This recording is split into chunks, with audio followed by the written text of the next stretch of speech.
여러분 반갑습니다. 황지원입니다. 자, 핵심 이론 기말고사인데 아마 기말고사까지 시험을 보시고 이 영상, 해설 영상까지 보시는 분은 아마 요즘 공부를 너무 열심히 잘하고 계신 거라고 생각돼요.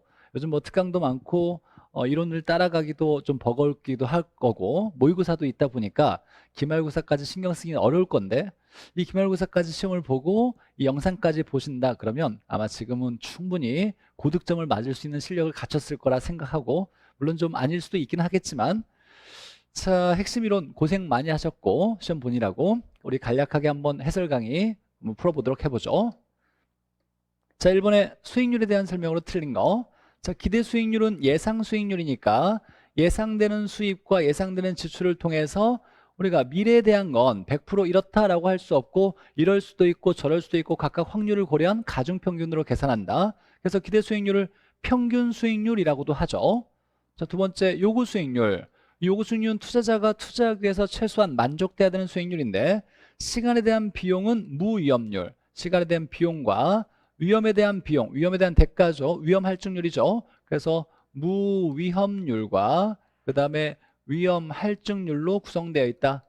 이렇게 구성되어 있다. 맞는 얘기죠. 자, 세 번째, 투자자의 요구 수익률이 기대 수익률보다 큰 경우라고 나왔네요. 기대가 커야 투자하는 거죠. 그럼 요구가 크니까 나는 10% 만족하면 투자를 하겠다라고 하는데 예상되는 게 5%밖에 안 된다면 투자를 안 하는 거죠. 투자를 기각한다. 그럼 부동산을 안 살 거니까 부동산에 대한 수요가 주니까 가격이 하락할 거고, 마지막에 이제 기대가 변한다 그랬어요. 기대가 변해서 요구가 똑같아진다 그랬죠. 기대가 작으니까 마지막에 기대 수익률은 상승할 거다라고 해석해야죠. 기변, 기대가 변해서 똑같아지려고 한다. 그래서 기대가 상승한다, 점차. 자, 맞는 얘기죠. 자, 4번에 보니까 투자자가 위험을 회피할수록 위험을 싫어할수록이라는 거죠. 위험을 싫어할수록, 이런 사람을 우리가 보수적 투자자라고 했죠. 자, 그럴 때 위험을 싫어하는 보수적 투자자가 요구 수익률을 높이는 건 맞는데 위험에 대한 얘기가 나왔으니까 이건 무위험률이 커지는 게 아니라 위험 할증률을 높여서, 위험 할증률을 높이는 거죠. 위험 할증률을 높여서 요구 수익률을 높여서 결국 함부로 투자하지 않는다. 투자 기회가 줄어들 거다. 함부로 투자하지 않는다. 이런 결론이 나와야죠. 자, 위험에 따라서 달라지는 건 무조건 위험 할증률이고 무위험률은 위험과 관련이 없죠. 그래서 4번이 틀렸고, 자, 금리 인하는, 금리에 해당되는 건 무위험률이죠. 무위험률이 커지면 요구 수익률도 커지고 무위험률이 작아지면 요구 수익률도 작아지겠죠. 금리가 작아지니까 요구 수익률도 작아진다. 그래서 5번은 맞는 지문이네요. 4번이 틀렸고, 자, 두 번째, 포트폴리오 분산 투자에 대한 문제인데, 자, 분산 투자하면 여기서 이제 옳은 걸 구하랬네요. 개별 자산만이 가지는 위험은, 개별 자산만이, 개별이 가지는 위험을 우리가 비체계적 위험이라고 하죠. 자, 비체계적 위험은 제거할 수 있다라고 나와야죠. 우리가 분산 투자로 제거할 수 있는 건 비체계적 위험뿐이다. 자, 두 개의 자산의 수익률이 다른 방향으로 움직인다. 하나가 커지고 하나가 작아지면 이거 우리가 이 두 개 관계를 반비례라고 하고, 이 반비례를 마이너스 관계라고 하듯이 이 관련성 있는 상관계수는 음의 값, 마이너스 값을 가진다. 이렇게 나와야죠. 같은 방향일 때 플러스고, 자, 포트폴리오 자산을 구성하면, 분산 투자하면 인플레이션 위험, 인플레이션은 모든 부동산에 영향을 미치는 체계적 위험이죠. 체계적 위험은 제거할 수 없다, 회피할 수 없다. 우리가 경기 변동, 시장 이자율 변동 또는 인플레이션 위험은 모든 부동산 시장 전체에 영향을 미치는 체계적 위험이죠. 제거할 수 없다. 자, 위험 회피형 투자자가 두 명이 있죠. 공격적 투자자, 보수적 투자자가 있는데 보니까 수익과 위험의 조합인 무차별 곡선의 경사가 급하다. 무차별 곡선의 경사가 급한 건 공격적 투자자가 아니라 보수적 투자자, 이렇게 나와야죠. 자, 무차별 곡선에서 이쪽이 수익이고 여기가 이제 위험이라고 했을 때 급한 게 있고 완만한 게 있는데, 자, 급한 건 보수적 투자자고 완만한 게 공격적 투자자죠. 위험이 커질 때 더 높은, 위험이 커질 때 더 높은 수익률을 요구하는 게 보수적 투자자다라는 거죠. 공격적 투자는 요만큼 요구하는데 보수적 투자는 더 많이 요구하니까 경사가 급한 거 보수적 투자자. 자, 옳은 걸 구하라고 했으니까 자, 상관계수가 0이면 포트폴리오 구성을 통해서 분산 투자를 통해서 위험 감소 효과, 분산 투자 효과가 나타난다. 맞네요. 자, 상관계수가 플러스 1일 때만, 즉 상관계수가 플러스 1일 때만 효과가 없다. 상관계수가 플러스 1일 때만 효과가 없고 1이 아니면 플러스 1이 아니면 언제나 효과가 나타나는 거죠. 마이너스 1일 때가 최대고 상관계수가 마이너스 1에서 플러스 1까지 값인데 플러스 1일 때만 효과가 없고 마이너스 1일 때 최대의 효과가 나타나고 플러스 1만 아니면 언제나 효과는 나타난다. 0일 때도 효과는 나타나는 거죠. 그래서 옳은 건 5번이 옳은 거네요. 자, 3번에 화폐 시장 가치. 자, 저당상수의 곱이 1이다 라고 나왔으면 곱은 역수관계를 얘기하는 거죠. A의 역수는 A분의 1이니까 곱하면 1 되는 건 얘와 얘는 역수관계 이렇게 얘기하는 거죠. A는 1분의 A니까. 그래서 현저한 역수죠. 연금의 현가계수와 저당상수가 역수, 연금의 내가계수는 감채기금계수가 역수고. 자, 미래 목표액을 만들기 위해서 얘를 만들기 위해서 얼마큼 납입액 우리가 적금액, 납입액, 불입액 얼마씩 돈을 내야 되느냐를 계산할 때는 뭐가 사용된다? 감채기금계수가 사용된다. 감채가 사용돼야 되고. 자, 3번에 보니까 매기말 50만 원씩 이렇게 나왔네요. 자, 돈이 연금이 나왔고 연금인 돈을 자, 현재 가치를 계산하려고 한다고 해요. 연금을 현재 가치로 계산한대요. 그럼 뭐가 사용된다? 연금의 현가계수가 사용된다. 연금의 현가계수. 자, 4번에 보니까 8억 원이라고 나왔네요. 일시불이라고 나왔고 일시불을 뭘로 계산하려고 하는지 봤더니 먼저 돈을 보는 거죠. 돈이 연금인지 일시불인지 따지고 현재 나대지의 구입금액을 산정한다. 즉 현재 가치를 구한대요. 그럼 일시불의 현가계수가 사용돼야 되겠죠. 근데 보니까 여기에 일시불의 내가계수의 역수라고 나왔어요. 이 역수를 주의해야죠. 일시불의 내가계수 역수는 이건 뭐라고 하냐면 일시불의 현가계수를 얘기하는 거죠. 일시불의 현가계수가 사용된다. 맞네요. 4번. 역수라는 말이 들어가서 옳은 지문이 된다. 일시불의 내가계수와 현가계수는 역수관계죠. 자, 5번에 보니까 대출하는 가구가 상환할 금액을 산정하는 경우. 자, 대출한 가구가 갚는 건 원리금을 갚는 거죠. 우리가 학기론에서 배우는 건 상환하는 건 다 원리금이고 이때 우리가 이 원리금이 연금에 해당돼야 된다 그랬어요. 같은 돈이 반복될 때 연금이라 그랬죠. 그래서 저당상수가 사용되는 건 맞긴 한데 이 저당상수가 사용될 때는 이때 갚아야 되는 원리금을 계산할 때 이 원리금이 연금이 돼야 되니까 매번 원리금이 똑같아야 되겠죠. 매번 원리금이 똑같아야 되는 건 원금 균등이 아니라 원리금 균등 방식에서만 저당상수 사용된다. 그래서 자, 옳은 건 4번이 되네요. 자, 4번에 보니까 자, 운영수지, 흐름, 돈을 들어오고 나가고 흘러가는 거죠. 자, 투자에 따른 현금 흐름은 영업현금 흐름과 매각현금 흐름으로 나눠 예상할 수 있다. 맞죠? 임대료 수입에 해당되는 소득, 이득의 돈의 흐름을 영업현금 흐름, 매각했을 때 처분이익에 해당되는 자본, 이득에 대한 돈의 흐름을 우리가 매각현금 흐름 두 가지로 나눠 설명할 수 있고. 자, 유를 구할 때 가공기유 해서 나오죠. 가능총소득에서 공실 및 불량부채를 빼고 기타 수입을 더하여 구한다. 맞죠? 가공기유 이렇게 나오고. 자, 동일한 현금 흐름에서 부채 감당률 1이면 세전은 0보다 크다 이렇게 나왔는데 자, 응용 지문이네요.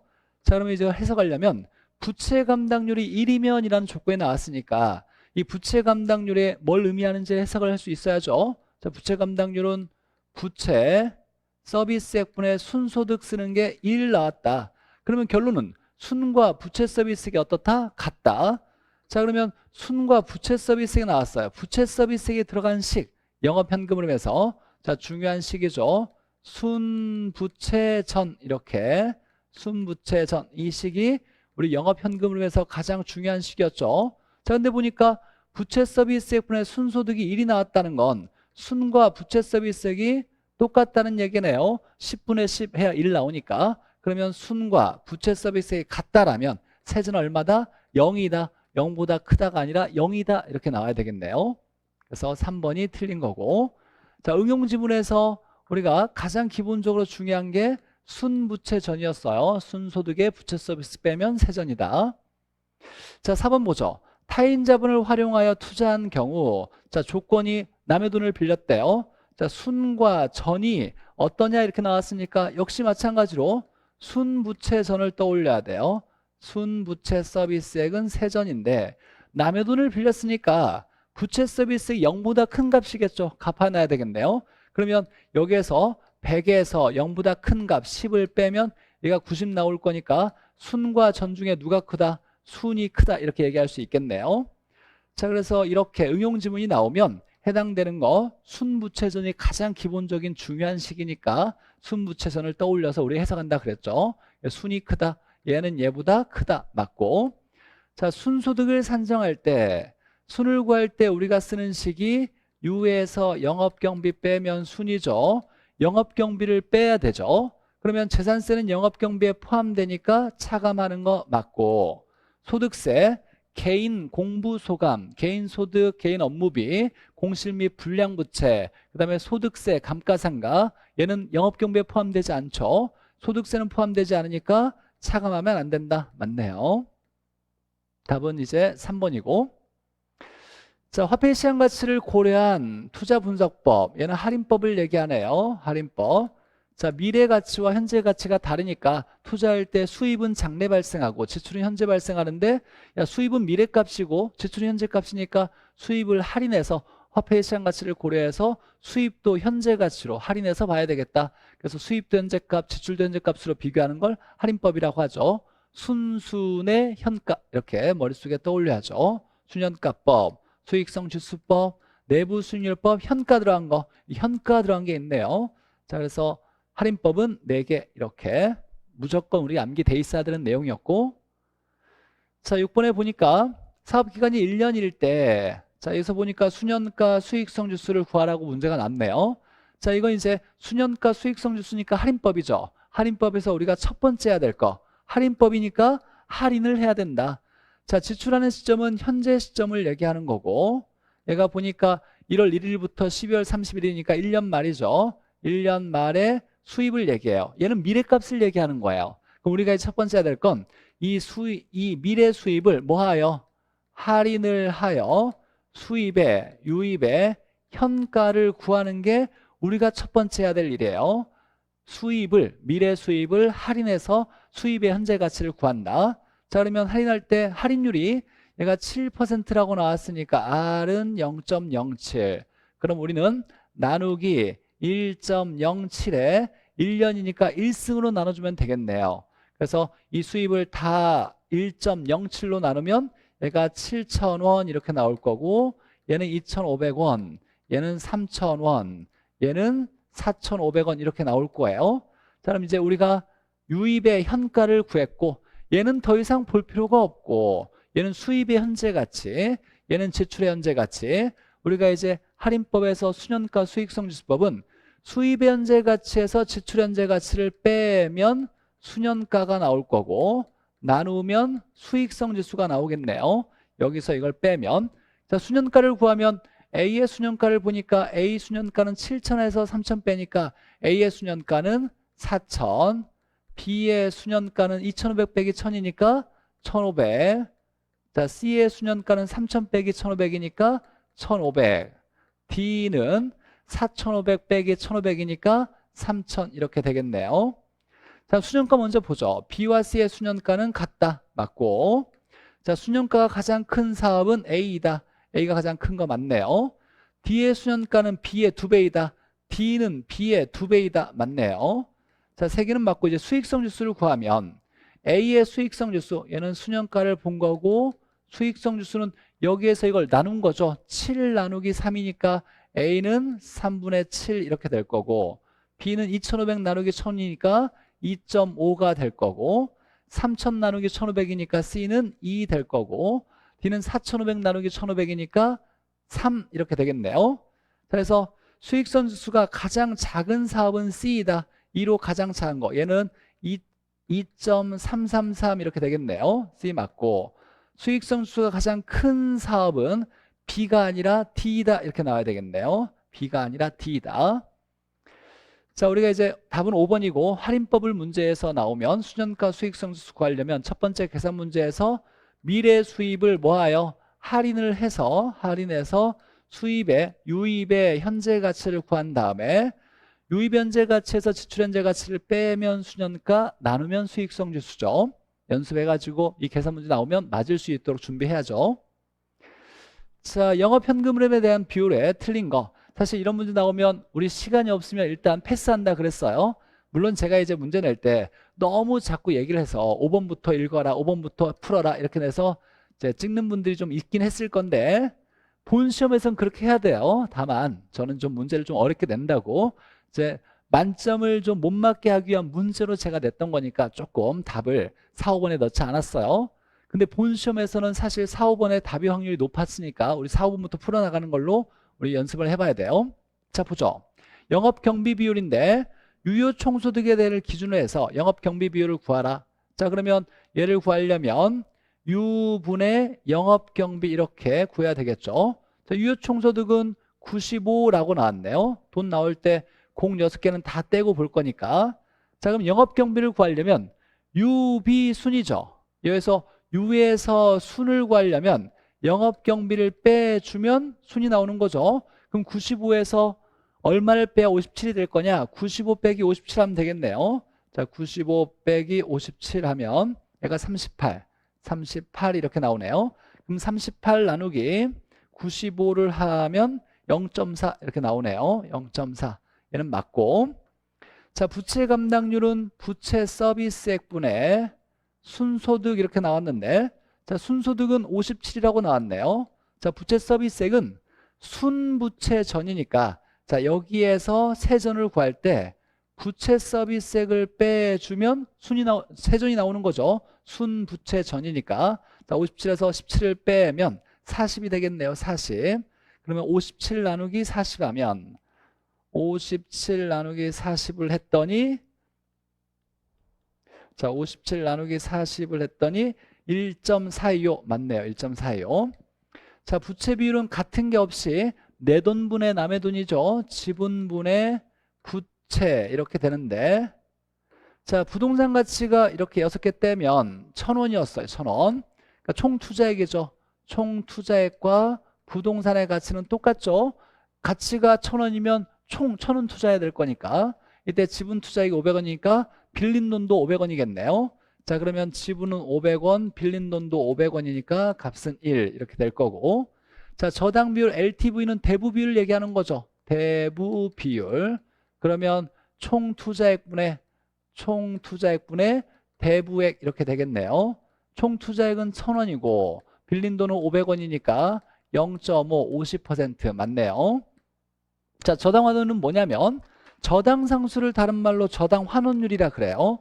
저당 상수를 얘기한다. 저당 상수를 이걸 저당 환원율이라 하고 우리가 배웠던 저당 상수는 이거였죠. 대출액으로부터 원리금을 계산하려면 저당 상수를 곱하면 된다. 이거였네요. 이때 나오는 저당 상수. 그러면 저당 상수는 식이 뭐냐면 얘를 넘길 거니까 대출액분의 원리금 이렇게 쓸 수 있겠네요. 자, 원리금은 부채 서비스액이죠. 그래서 아까 부채 서비스액이 40 나왔으니까 자, 얘가 40. 원리금은 부채 서비스액. 대출액이 500원 빌린 거죠. 자, 그러면 40 나누기 500 하면 0.08이니까 저당 환원율, 저당 상수는 0.08. 그래서 2번이 틀렸죠. 이건 뭐 우리가 만점을 못 맞게 하려고 제가 의도적으로 낸 문제니까 너무 욕심내지 않아도 괜찮아요. 풀 수 있다 없다가 중요한 게 아니라 본 시험에서는 이걸 다 계산하기에 시간이 너무 부족하다. 우리는 뭐 40문제를 푸는데 50분밖에 주어지지 않으니까 시간이 많이 부족하죠. 그래서 일단은 스킵하고 좀 찍는 게 오히려 더 합격하는 데 도움될 수 있는 문제니까 너무 욕심내면 안 된다. 이렇게 제가 정리했던 문제였고. 자, 8번 보죠. 자, 대출 상환 방식에서 자, 상환 초기에 차입자의 부담이라는 건 뭐냐면 원리금을 많이 내면 부담도 클 거다라는 얘기죠. 그러니까 초기에 원리금 많이 내는 거 원금 균등과 원금 균등 중에 원금 균등이 많이 내는 거죠. 초기에 원리금 많이 내는 거. 그럼 얘보다 어떻다? 작다. 이렇게 나와야죠. 자, 박스 문제가 나왔으니까 명확하게 틀린 거 먼저 없애버리면 기억 들어간 건 틀리겠네요. 자, 니은 보죠. 중도 상환 시 상환에 이렇게 나왔어요. 우리가 중간에 갚을 때는 못 갚은 대출금을 갚아야 되는 거예요. 원리금 갚는 게 아니라 중간에 내가 여기서 대출을 끝내버리겠다 그러면 못 갚은 대출액, 미상환 대출금, 잔금을 얘기하는 거죠. 그래서 중도 상환 시 상환액은 잔금이다라는 걸 알고 있어야 되고, 언제나 잔금이 작은 건 원금 균등이 언제나 잔금이 작죠. 그럼 원금 균등이 원리금 균등보다 작다 이렇게 나와야 되겠네요. 자, 기억도 틀렸고 니은도 틀렸죠. 니은 틀린 거 보니까 니은 틀렸고 그럼 답은 3번 이렇게 땡큐하고 넘어갈 수 있는 문제였고, 나머지 한번 풀어보죠. 자, 원금 균등에서 자, 매기 상환은 원리금. 자, 원금 균등 이렇게 원금은 똑같다는 거죠. 원금은 똑같은데 이렇게 원금은 똑같이 갚아 나가는데 만기로 갈수록 무조건 이자는 줄어든다 그랬어요. 자, 원금은 동일하지만 이자가 이렇게 줄어드니까 이자가 준다. 그럼 두 개 합치면 원리금은 점차 뭐 한다? 줄어든다. 그래서 이것은 맞고. 자, 원리금 균등이라고 나왔네요. 원리금 균등은 원리금이 이렇게 일정하겠는데 이만큼이 원리금이라면 원리금이 일정하지만 이 안에 있는 원금과 이자의 비중이 각각 다르죠. 무조건 줄어드는 건 뭐다? 이자가 준다. 그래서 만기로 갈수록 이자가 줄면 이자가 준 만큼 원금이 늘어나서 원리금의 합이 일정한 게 이게 원리금 균등이죠. 만기로 갈수록. 그래서 매기에 상환하는 이자액은 증가가 아니라 이자는 무조건 준다였어요. 리을도 틀렸고. 자, 미음의 체증식, 점증식. 얘는 초기에 부의 상환, 너무 처음에 조금 갚다 보니까 이자도 감당하지 못할 만큼의 원리금을 갚다 보니까 못 갚은 이자에 해당되는 만큼을 빌린 꼴로 부채로 넘어간다 그랬어요. 잔금으로. 그래서 처음에는 못 갚은 꼴의 형태가 나타난다. 초기에 잔금이 오히려 올라가는 효과가 나타난다. 점증식 맞죠? 자, 대출 초기에 원리금에 대한 이자의 비율이라고 나왔네요.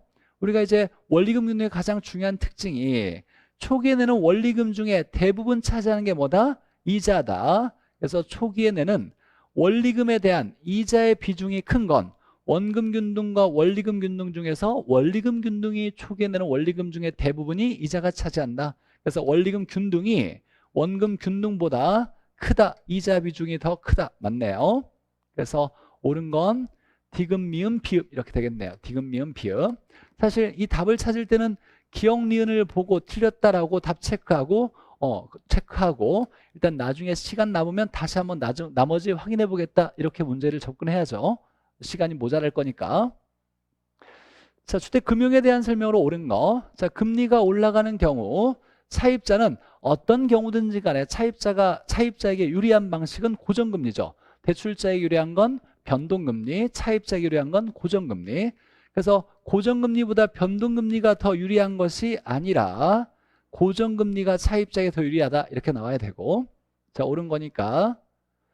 자, 대출 시점에 고정금리 대출의 금리가 변동금리 대출의 금리보다 자, 대출자에게 이거 은행이죠. 대출자에게 유리한 방식은 변동금리니까. 자, 고정금리는 나중에 중간에 금리를 올릴 수 없으니까 처음에 높게 시작하는 게 일반적이죠. 자, 그래서 고정금리 금리가 초기에 높게 시작된다. 그래서 낮은 것이 아니라 고정금리 금리가 높은 게 일반적이다. 자, 변동금리 대출 방식에서 시장 상황에 따라서 달라지는 건 시장을 기준 잡는 기준금리죠. 기준금리. 이 기준금리로 코픽스를 쓴다 그랬죠. 자, 코픽스 금리가 올라가서 금리가 올라가는 거다. 요즘 뭐 TV에서 많이 나오고 있죠. 기준금리가 올라갔다 내려갔다 이런 거. 자, 금리가 대출 기간 중에 변하는 건 기준금리가 변해서예요. 기준금리 쓰는 건 코픽스를 쓰는 거고. 자, 지분금융 외워놔야죠. 리조신공사펀드, 리츠 부동산 투자회사. 자, 조인트 벤처 맞고 신이 신디케이트나 신디케이션 나와야죠. 신탁금융은 신탁경을 통해서 돈을 빌리는 거죠. 이때 중요한 건 저당대출은 저당권 넘겨주는 거고 신탁금융에 해당되는 신탁대출은 소유권의 이전이 있으면서 돈을 빌리는 걸 얘기하는 거예요. 얘는 부채금융이고 돈을 빌리는 건데 신탁이 있어서 소유권의 이전 형태를 가지고 있고 돈 빌리는 거.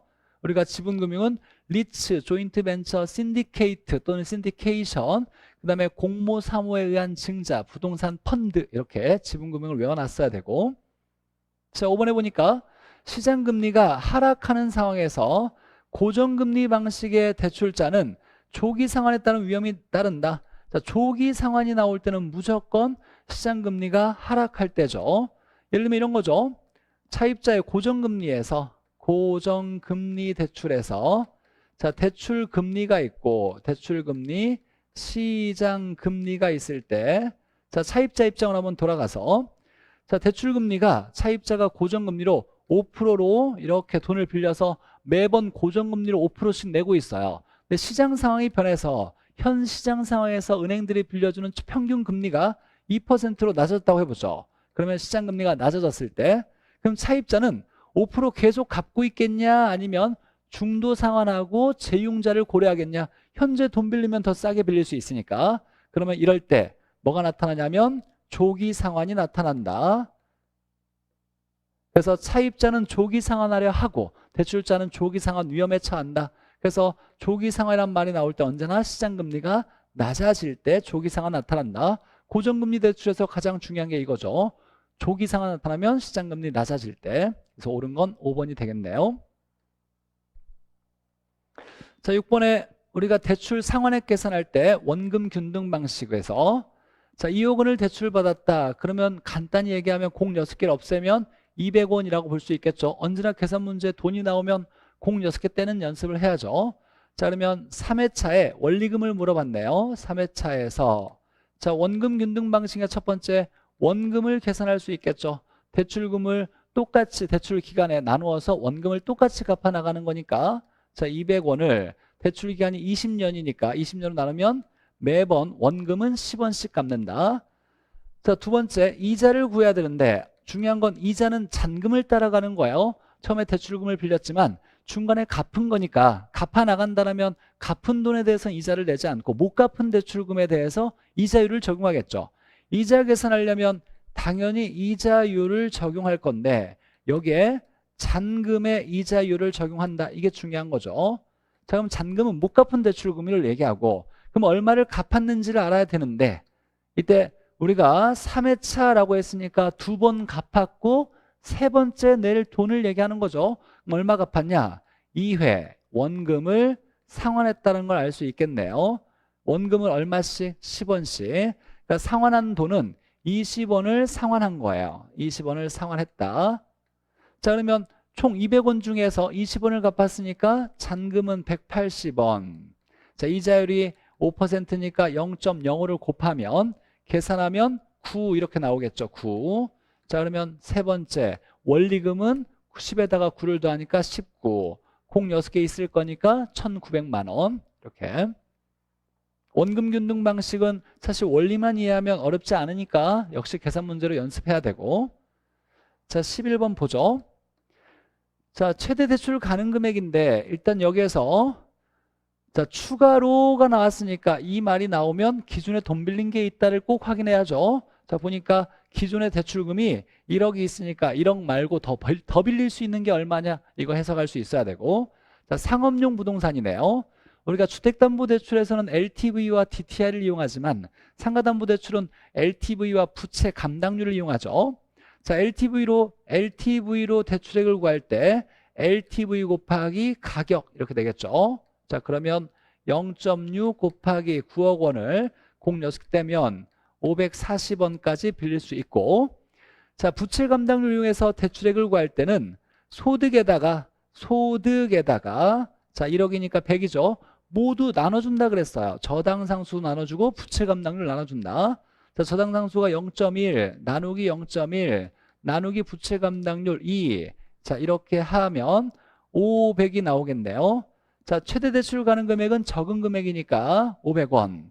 자, 공 6개 있으니까 5억인데 중요한 건 5억이 답이 아니라 추가로 빌릴 수 있는 거였으니까 1억을 뺀 나머지를 더 빌릴 수 있겠네요. 그래서 답은 4억 원 이렇게 되겠죠.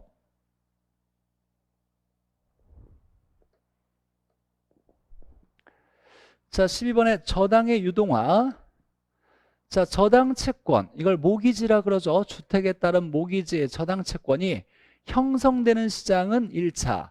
저당 채권이 매매되는 유통되는 시장은 2차. 이렇게 얘기하죠. 자, 1차를 딱 기억해놔야죠. 대출자와 차입자로, 은행과 차입자로 구성된 시장은 1차.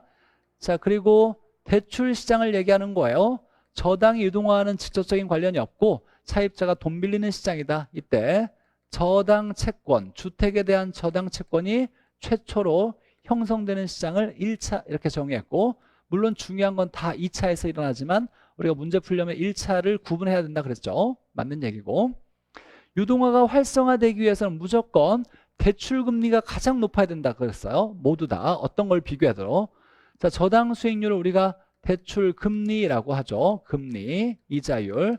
얘가 무조건 커야 된다. 어떤 거와 비교해도 MBS 수익률보다 차입자의 저당 수익률이 커야 된다. 그럼 얘보다 어떤다? 낮아야 한다. 맞는 거죠. 자, 활성화되기 위한 조건은 대출금리, 저당 수익률이 가장 커야 되고, 그 다음에 MBS 수익률, 자, 그 다음에 투자자의 요구 수익률, 이렇게 순서가 돼야 저당의 유동화가 잘 활성화될 수 있다. 이런 내용이었고, 자, MPB는 모든 권리와 위험을 발행자가 갖는 거죠. 채무 불이익 위험도 발행자가 갖는 거예요. 자, 저당 대출 차입자의 채무 불이익이 발생했대요. 자, 차입자가 돈을 안 갚았대요. 자, 그러면 채무 불이익 위험을 발행자가 부담하니까, 자, 돈을 안 갚았다 하더라도 발행자는 투자자에게 돈을 지급하여야 한다. 필요가 있다라고 나와야죠. 왜냐하면 채무 불이익 위험을 발행자가 가지고 있으니까. 만약에 반대로 모든 권리와 위험을 투자자가 갖는 MPTS 같은 경우는, 만약에 이게 MPTS 같은 경우라면 차입자가 돈을 안 갚아도 발행자는 투자자에게 지급할 필요가 없겠죠. 투자자가 위험을 부담하니까. 근데 MBB 같은 경우는 채무 불이익 위험을 발행자가 부담하니까 차입자가 돈을 안 갚아도 발행자는 투자자에게 수익을 지급할 필요가 있다. 지급해야 한다. 이렇게 나와야죠. 3번이 틀렸고. 자, CM은 혼합형이죠. 이때 우리가 이제 권리와 위험을 누가 갖고 있냐라고 할 때 암기했던 것이 채소밭, 채소밭 이렇게 외운다 그랬죠. 채무 불이익 위험과 저당 채권의 소유권은 발행자. 그러면 나머지 원조, 원리금 수취권과 조기 상환 위험은 투자자. 이렇게 외웠죠. 자, 원리금 수취권이 투자자에게 이전되므로 맞고, 조기 상환 위험도 투자자가 갖는다. 맞는 얘기네요. 그래서 채소는 발행자, 원조는 투자자. 채소발이 중요하죠. 얘를 꼭 외워놨어야 되고. 자, 5번에 MPTB 이렇게 나왔네요. MPTB는 MPTS의 MPT와 MBB의 B를 합쳐서 MPTB라고 하는 혼합형이죠. 혼합형 MPTB. 이 CM과 MPTB는 혼합형이죠. 틀린 건 3번이 틀렸고. 자, 금융에 대한 설명으로 옳은 거. 자, 프로젝트 금융이 부실화되면, 즉 프로젝트 금융이 뭔가 문제가 생겨서 개발이 실패했다라면 은행은 채권 회수에 영향이 있다. 맞죠? 은행은 돈을 못 받을 수 있다는 거죠. 그래서 은행도 부실화될 수 있다. 부실화될 수 있다. 이렇게 나올 수 있겠네요. 이유가 근본적으로 비소구 금융이기 때문이죠. 이 비소구는 은행이 사업주에게 모자란 돈을 달라고 상환 청구 소송을 할 수가 없는 게 원칙이다. 그래서 은행이 사업주에게 돈 달라고 소송 청구할 수 없는 게 원칙이다 보니까 은행도 돈을 못 받을 수 있다. 은행도 부실화될 수 있다. 채권 회수에 영향이 있다. 맞는 거죠. 그래서 1번이 옳은 지문이고. 자, 자기관리 부동산 투자회사와 프로젝트 회사는 조건을 갖추면 법인세가 면제될 수 있다. 우리가 법인세 면제될 수 있는 건 명목상 회사죠. 명목상 회사면 조건을 갖추면 법인세 면제될 수 있는데, 얘는 명목상 회사가 맞지만, 자, 부동산 투자회사의 명목상 회사는 위탁관리와 기업 구조조정 리츠가 얘가 명목상 회사죠. 자, 부동산 투자회사는 현물 출자로 설립할 수가 없다. 설립할 때는 현물 출자가 안 되고, 최저자본금 70억, 50억, 50억을 갖춘 이후에는 현물 출자 가능하다. 이렇게 나와야 되고, 인가받거나 등록을 한 날부터 6개월 시간이 지났을 때 이제 최저자본금을 준비해야 되겠죠. 이때 자기관리, 위탁관리, 기업 구조조정에 70억, 50억, 50억이죠. 자, 위탁관리니까 50억 이상을 갖춰야 된다. 70억이 아니라 50억 이상 갖춰야 된다. 우리 학개론에서 가장 중요한 숫자죠. 설립자본금 533, 최저자본금 755, 70억, 50억, 50억을 얘기하죠. 자, 프로젝트 금융에서 자, 재무제표, 장부라고 얘기하는 거예요. 장부에 부채 기록이 남지 않아 장부 외적인 금융이다라고 해서 우리가 부외 금융이라고 했던 거. 근데 누구 장부? 은행 장부가 아니라 사업주 장부죠. 사업주. 그래서 사업주 장부에 돈 빌렸다는 흔적이 남지 않아서 사업주는 돈을 더 안 낼 수 있는, 빚을 더 낼 수 있는 능력이 높아진다. 사업주가 돈 빌리는데 더 어려움이 없다. 다른 사업하는데 돈을 빌리는데 아무 어려움이 없다. 사업주의 장부에 돈 빌렸다는 흔적이 없다. 이걸 장부 외적인 금융이라고 얘기했죠. 자, 옳은 건 1번이었고, 자, 14번의 개발 분석에 대해서 옳은 건 몇 개냐? 자, 시장성 분석은 미래 판매될 것이냐, 판매될 가능성을 조사하는 거죠. 우리가 개발 타당성 분석의 5단계가 지, 시, 성, 타, 자, 이렇게 암기했었죠. 지역경제 분석, 시장 분석, 시장성 분석, 타당성 분석, 투자 분석, 투자 분석 이렇게.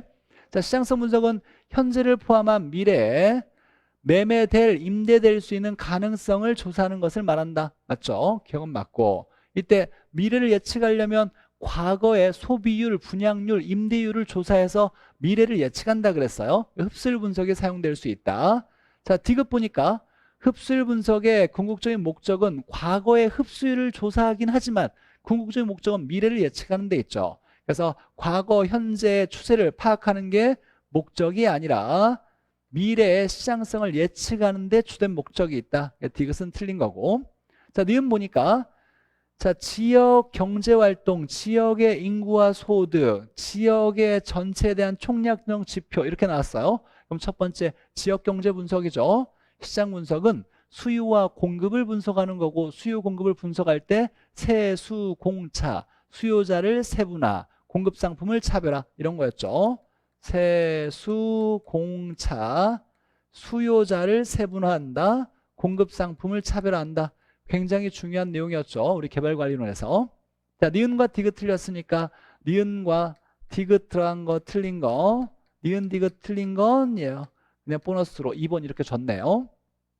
나머지 해석해 보면 디귿은 흡수율 분석의 궁극적인 목적은 미래 예측에 있고, 자, 시장 세분화 나왔으니까 수요자를 세분화하는 거죠. 공급 상품 특성에 따라가 아니라 수요자를 경제학적 특성에 따라 수요자를 구분하는 거예요. 공급 상품을 구분하는 게 아니라 수요자를 소집단으로 구분하는 거. 개발 부동산과 유사한 부동산 이런 게 아니라 수요자를 여러 기준에 따라서 작은 집단으로 나눈다, 구분한다, 세분한다 이렇게 나와야 되고. 자, 미음에 보니까 중요한 단어죠.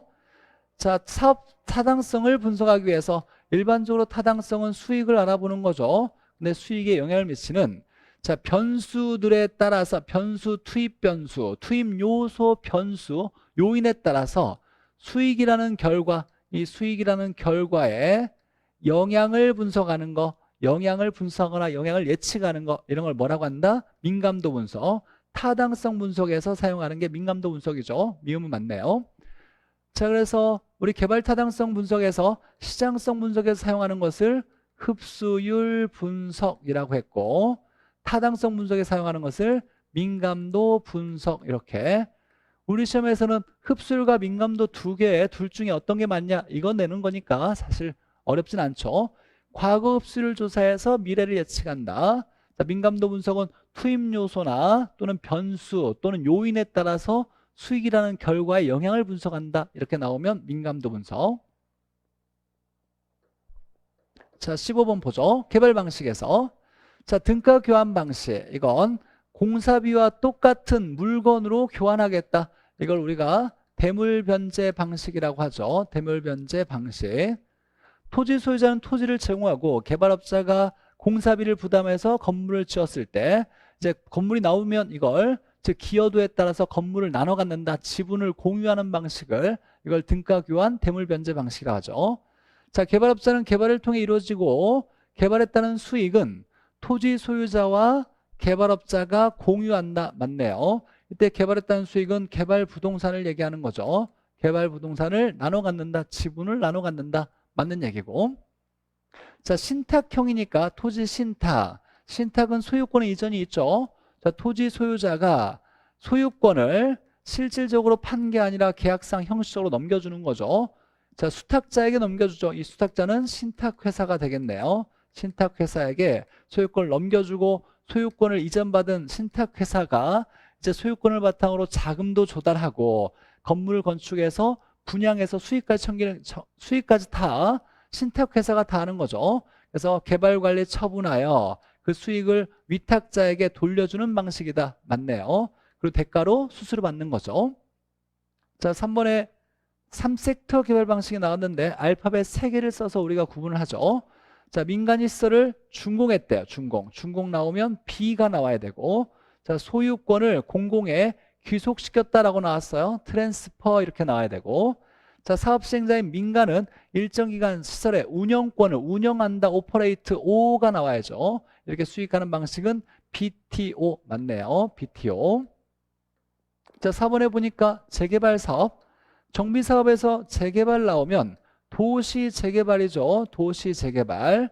자, 열악하고 기반시설 열악, 노불량 건축물이 밀집. 여기에 극히 열악하고 과도하게 밀집되어 있다. 그러면 주거환경 개선 사업. 열악하고 밀집 나오면 재개발. 양호하다 나오면 재건축 나와야죠. 자, 그 다음에 상업지역, 공업지역, 도시지역이고 도시 기능을 회복하고 또 도시의 환경을 개선한다. 도시 재개발 이렇게 나와야죠. 그래서 4번도 재개발 맞고. 자, 사업 위탁 방식은 자, 얘도 맡기는 건데 소유권을 넘겨주지 않고 맡기는 거죠. 대부분 토지 소유자가 사업 주체가 되어서 대부분을 진행하고 건축 시행, 건물 짓는 것만 잘 모르니까 개발업자에게 건축 시행만 위탁하고 건물 돈 대주면서 만들어 줄 테니까 돈 대줄 테니까 잘 만들어줘라. 잘 만들어주면 대가로 수수료 주겠다. 이걸 사업 위탁 방식이라 그러죠. 자, 그러면 사업 주체가 되는 건 이건 개발업자가 아니라 토지 소유자죠. 토지 소유자가 자금을 조달하고 사업 주체가 되어서 돈을 대주면서 건축을 시행하는 건 누구에게 맡긴다? 개발업자에게 건축 시행을 맡기고 위탁하고 대가로 뭐다? 수수료를 주는 방식. 이걸 사업 위탁인데 사업 주체가 되는 건 토지 소유자. 이때 건축을 시행하는 건 개발업자. 그리고 얘한테 개발업자에게 대가로 수수료 주는 거죠. 5번이 틀렸네요. 자, 16번 마케팅 전략. 자, 기본적으로 우리가 마케팅만 잘 외우면 이건 뭐 어렵지 않게 충분히 풀 수 있는 거죠. 자, 관계 마케팅은 소비자와 공급자가 일시적으로 팔고 끝내는 게 아니라 장기적으로 계속 좋은 관계를 유지하면서 재구매를 유도하는 거죠. 일시적이 아닌 장기적 관계를 지향한다. 맞고. 자, 고객 점유는 고객은 소비자고 소비자 수요자. 그다음에 아이다 원리죠. 이렇게 3개가 맞아야 되고 아이다 원리는 고객이 소비자가 물건을 구매하게 되는 4단계의 심리적 변화를 얘기하는 거죠. 이때 이제 영어도 외워놔야죠. attention, 주의, 주목, interest, 흥미, 관심. 중요한 건 이거죠. 욕구, 욕망, desire. 그리고 마지막에 이제 구매 행동한다. 구매 행동, 결정 이렇게 나와야죠. 자, 주의를 갖고 그 다음에 이게 있었어? 좀 더 관심을 가져서 저런 게 있었네 라고 생각하면서 사고자 하는 욕구가 생겨야 구매 행동하는 거죠. 자, 욕구가 들어가는 자리에 디자이어가 들어가야 된다. 디자이어. 자, 맞는 얘기고 포피 믹스에서 포피면 우리가 재판 가요가 있죠. 제품, 판매 촉진, 가격, 유통 경로. 자, 이때 가격에서 신축 가격. 자, 가격을 신축적으로 늘렸다 줄였다 할 수 있다는 거예요. 똑같은 자재로 만들었지만 똑같은 구조이지만 위치나 층수나 방에 따라서 다른 가격으로 판매하겠다. 위치, 방해, 층, 지역에 따라서 다른 가격으로 판매하겠다. 이걸 신축 가격 전략, 적응 가격 전략이라고도 해요. 자, 판매 촉진 이렇게 나왔는데 판촉이죠. 판매 촉진. 자, 공급 경제자들 사이에서 자신 상품은 공급 상품이죠. 팔려고 하는 상품을 어디에 위치시킬 것이냐. 즉 표적 시장의 소비자에게 우리 제품이 좋다라는 걸 인식시킨다, 자리 잡게 한다, 위치시킨다. 이걸 얘기하는 건 이건 포지셔닝이라고 나와야죠. 포지셔닝. 우리말로 차별화. 공급 상품을 차별화하는 거죠. 공급 상품의 차별화. 이렇게 STP 전략에서 세그멘테이션 세분화, 타겟팅, 얘는 표적 시장 선정, 이 포지셔닝이 이게 차별화죠. STP 전략의 차별화를 얘기하는 거고. 자, 단아파트 차별화되도록 혁신적인 내부 구조 설계로 된 아파트. 이건 아파트 제품을 얘기하는 거죠. 제품 자체를 얘기하는 포피에서 제품 얘기하는 거. 틀린 건 4번이 틀렸고. 자, 17번에 감정평가에서 지역 분석과 개별 분석. 먼저 넓게 분석하고 나중에 자세히 들어가는 거죠. 얘가 선행 분석이고, 얘가 전체적이고 거시적인 분석이고, 얘는 후행 분석이고, 부분적이고 미시적인 분석이고, 각각 2개씩 판정하는 거죠. 이 지역 분석에서 우리가 표준적 사용과 가격 수준을 판정하고, 이걸 우리가 기초로 해서 개별 분석에서는 최유효 이용과 구체적 가격을 결정한다. 이런 내용이었고, 자, 그 다음에 중요한 암기 코드. 외부, 지역, 부인, 경합한다. 외부 지역의 부인이 경합한다. 자, 외부 환경의 영향을 따져보는 거고, 지역 분석에서 부동성, 인접성이 관련돼 있고, 경제적 감가, 적합의 원칙이 관련돼 있다. 자, 개별 분석에서는 내부, 개기형 이렇게. 자, 내부 요인을 판정하는 거고, 개별 분석, 개별성과 관련돼 있고, 기능적 감가, 균형의 원칙과 관련돼 있다. 이렇게 외워야죠. 이건 뭐 암기만 돼 있어도 무조건 쉽게 풀 수 있는 문제였으니까 꼭 암기 코드 활용해서, 물론 이해가 바탕이 되면 너무 좋겠지만 일단 암기는 무조건 돼 있어야 한다는 거. 자, 보니까 지역 분석을 통해서 자, 표준적 사용과 가격 수준을 판정할 수 있다.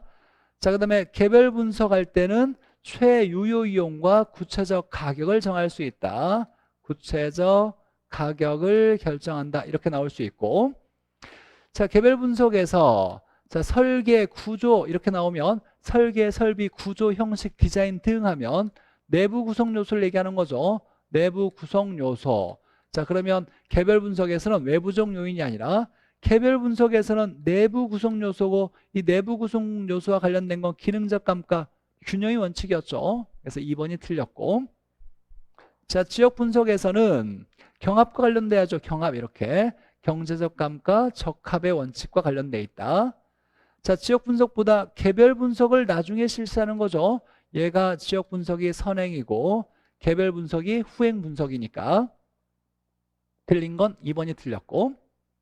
자, 원가법 보죠. 계산 문제. 적산가액을 구해라. 자, 원가법에서 가액을 구하는 건, 가액은 원가를 이용하는데 이 원가가 재조달 원가죠.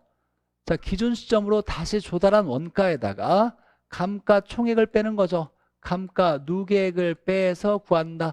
이렇게 빼는 과정을 우리가 감가를 수정한다. 이런 얘기였고, 자, 정액법을 쓸 때 자, 매년 일정한 금액씩 감가된다가 정액법이죠. 그러면 우리가 1년치, 매년 1년치죠. 1년치 감가액을 구한 다음에 여기다가 경과년수를 곱해서 감가 누계액을 구하는 거죠.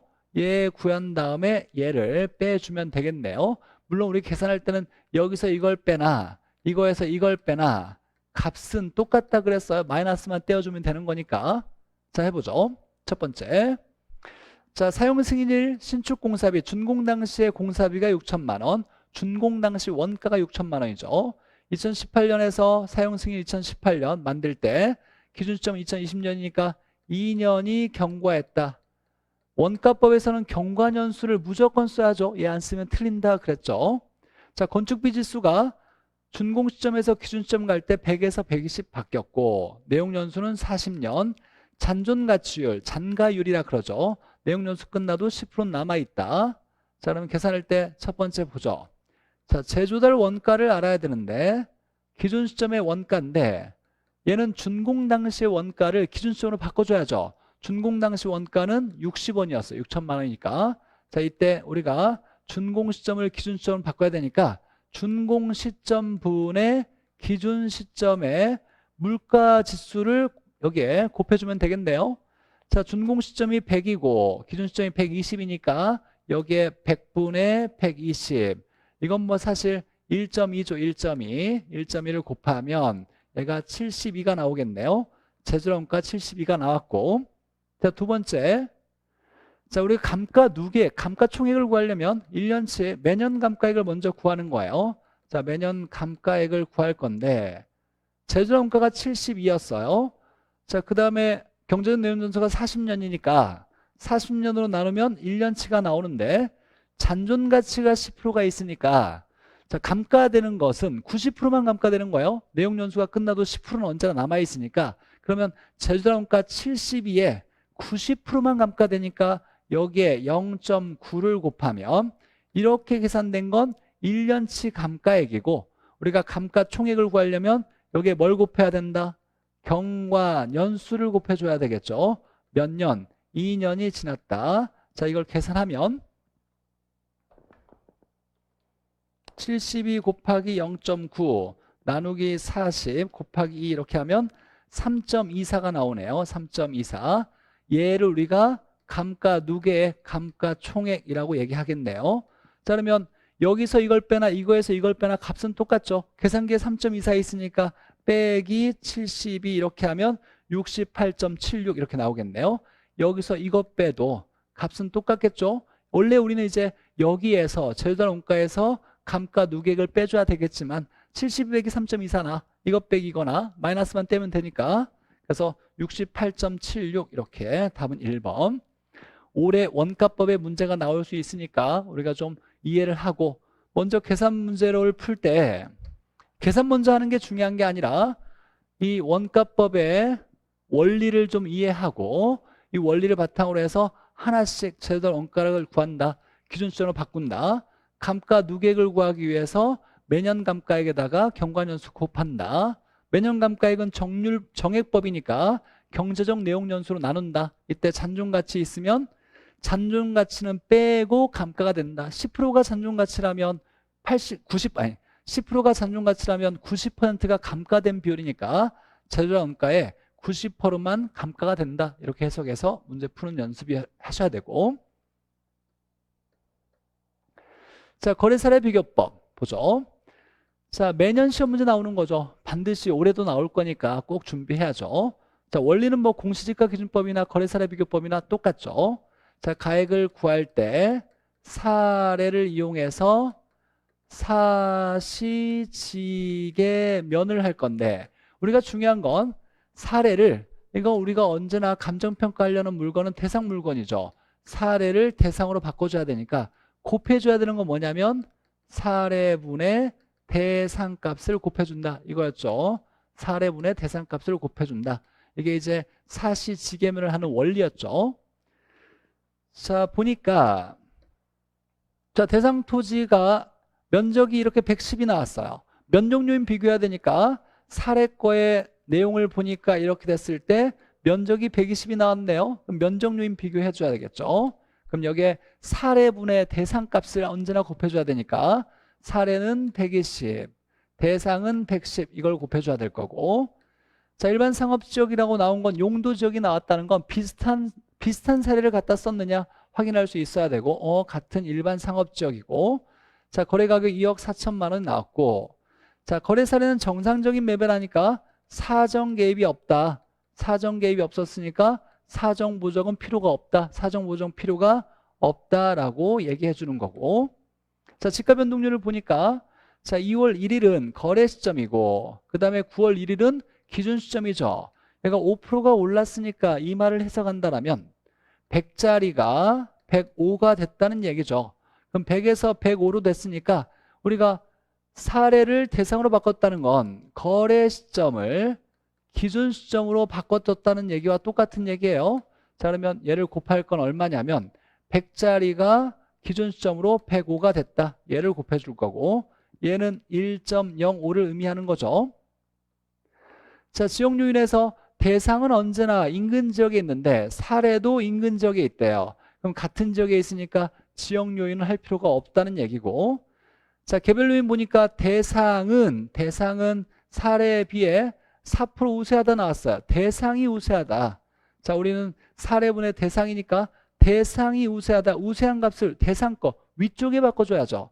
그럼 사례를 100으로 잡았을 때 대상은 4% 우세하니까 104 이렇게 써야 되겠네요. 얘는 1.04를 얘기하는 거죠. 자, 그러면 이제 비교치를 계산을 해준다라면, 자, 사례 가격은 2억 4천이니까 240 공녀석이 떼고, 면적 요인 먼저 비교해줘도 괜찮죠. 12분의 11, 그 다음에 시점 수정은 1.05, 그 다음에 개별 요인 비교는 1.04 이렇게 해주면 되겠네요. 그래서 숫자 똑같은 게 답이 되겠죠. 저도 한번 눌러보면 240 곱하기 11 나누기 12 곱하기 1.05 곱하기 1.04 이렇게 했더니 240.24 이렇게 나오네요. 240.24. 그래서 240.24 이렇게 답은 3번 체크할 수 있을 거고. 자, 마지막에 감정평가에 관한 규칙에 대해서 감정평가 규칙 설명 옳은 거. 자, 원래 이제 원칙은 개별평가가 원칙이지만 물건별 평가에서, 자, 상호 불가분의 관계가 있고 일체로 거래되는 경우는 일괄하여 평가하고, 그 다음에 가치가 다르면 구분하고 일부분도 평가할 수 있다. 자, 이런 내용이 있었던 게 이제 감정평가에서 기초대한 내용이었고, 자, 그럼 보니까, 자, 집합 건물의 경우 아파트와 관련된 법률이라고 생각하면 돼요. 자, 건물 부분과 그 대지 사용권, 토지 권리를 얘기하는 거예요. 얘가 일괄하여 평가한대요. 일괄하여. 얘는 떼어놓을 수 없는 관계니까 일괄하여 평가한다. 여기까지 맞고, 이럴 때는 무슨 방법을 쓸 거냐라고 나왔던 거예요. 우리가 이제 기본적으로 거래 사례 비교법을 쓸 때 이렇게 암기했죠. 맞동산, 동산, 과자를 일괄 먹으면 어디에? 임목에 사례 들린다. 이렇게 외웠죠. 동산과 수원 자동차 일괄평가 임목 이렇게 외웠죠. 자, 일괄 나왔네. 일괄. 그럼 얘는 무슨 법을 쓴다? 거래 사례 비교법을 주된 감정평가를 한다. 이렇게 나와야 되고. 자, 두 번째, 장래 순수익이나 미래 현금 흐름을, 똑같은 얘기죠. 미래 수익을 미래 현금 흐름이라고 얘기하고, 환원하거나 할인하여 가액을 구하는 거, 이건 뭐라고 한다? 환원이 나왔으니까 쉽게 얘기하면 수익을 환원한대요. 그럼 수익 환원법이겠죠. 틀렸고. 자, 기준 시점은 기준되는 날짜죠. 감정평가에 기준되는 날짜인데, 무슨 조사를 완료한 날? 가격 조환 날. 가격 조사를 완료한 날. 가격 조환 날 이렇게 외웠죠. 그래서 여기 가격이 나와야죠. 가격 조사를 완료한 날 이렇게 나와야 되고. 자, 4번의 원가법이란 원가를 이용하겠죠. 아까 제조사 원가에서 감가 누계액을 빼는 거였어요. 감가 누계액을 빼는 과정을 이걸 감가 수정하여라고 얘기하죠. 제조사 원가에 감가 수정하여 결국 가격을 구하는 것을 원가법이라고 한다. 맞죠? 제조사 원가 빼기 감가 누계액은 가격 이렇게 나오는 거죠. 4번이 맞고. 자, 인근 지역 나오면 지역 분석의 대상이 되는 지역인데, 대상 부동산이 속한 지역으로서 첫 번째 맞고, 자, 두 번째, 형성 요인 중에 형성 요인은 일지계가 있는데 우리나라에 있는 걸 볼 거니까 일반 요인은 우리가 따로 고려하지 않을 거고, 지역과 개별 요인 중에 뭘 공유한다? 지역 요인을 공유한다고 나와야죠. 개별 요인은 절대로 공유될 수가 없다라는 내용이었어요. 자, 그래서 옳은 건 4번. 기말 시험은 언제나 뭐 이제 시험 보는 입장에서는 좀 어렵게 느낌이 오겠지만, 뭐 많이 좀 어렵게 응용 문제를 많이 내진 않았고, 기본적으로 공부했던 거 가장 중요한 우리 기출 문제와 관련되어서 가장 핵심이 되는 내용만 좀 출제를 했는데, 점수가 언제나 우리 점수는 중요하지 않아요. 점수가 낮더라도 걱정하지 마시고, 아직 시간이 많으니까 틀렸던 것 중에 내가 배웠는데 내가 일부 몰라서 틀렸던 걸 잘 점검해 나가면 충분히 합격할 수 있을 거고, 아마 제가 예상하기에 이 기말고사 영상까지 보시는 분은 충분히 공부를 잘 하시는 분이고 지금 잘하고 있는 거라고 생각하셔도 괜찮을 것 같아요. 자, 고생하셨고 앞으로도 계속 메가랜드 선생님들은 여러분들을 항상 응원하고 최선을 다해서 합격하기 위해서 노력할 거니까 여러분도 힘내시고 고생하셨습니다. 전 또 다음에 인사드리겠습니다.